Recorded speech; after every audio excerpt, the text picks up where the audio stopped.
கர்த்தருடைய நாமம் மகிமைப்படுவதாக. நான் உங்கள் சகோதரி மெர்சி தவராஜ். கர்த்தர் இன்றைக்கு நமக்கு தருகிற வசனம் லேவியராகமம் 26:13. நீங்கள் எகிப்தியருக்கு அடிமைகளாயிராதபடிக்கு நான் அவர்கள் தேசத்திலிருந்து உங்களை புறப்பட பண்ணி உங்கள் நுகத்தடிகளை முறித்து உங்களை நிமிர்ந்து நடக்க பண்ணின உங்கள் தேவனாகிய கர்த்தர்.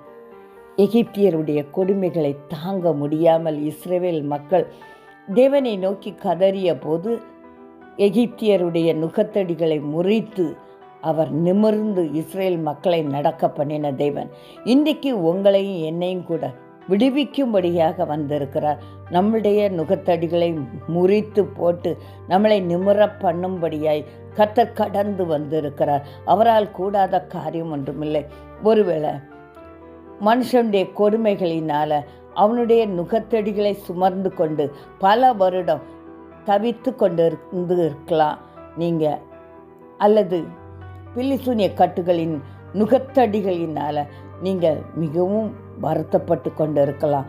இந்த கட்டுகள், இந்த நுகத்தடிகள் என்றைக்கு என் வாழ்வை விட்டு நீங்கும் என்று சொல்லி நீங்கள் கலங்கி தவித்து கொண்டு இருக்கலாம். கர்த்தர் இன்றைக்கு அந்த இஸ்ரேல் மக்களுக்கு எகிப்தியருடைய நுகத்தடியிலிருந்து விடுதலை கொடுத்தது போல உங்களுக்கும் தருவேன் என்று சொல்லி வாக்கருளுகிறார். அவரால் கூடாத காரியம் ஒன்றுமில்லை.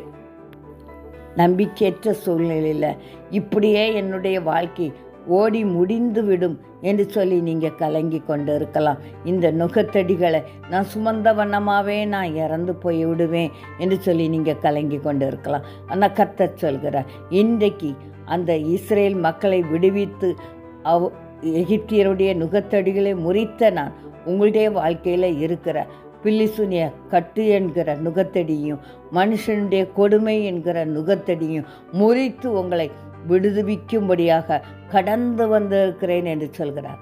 அவரால் கூடாத காரியம் ஒன்றுமில்லை.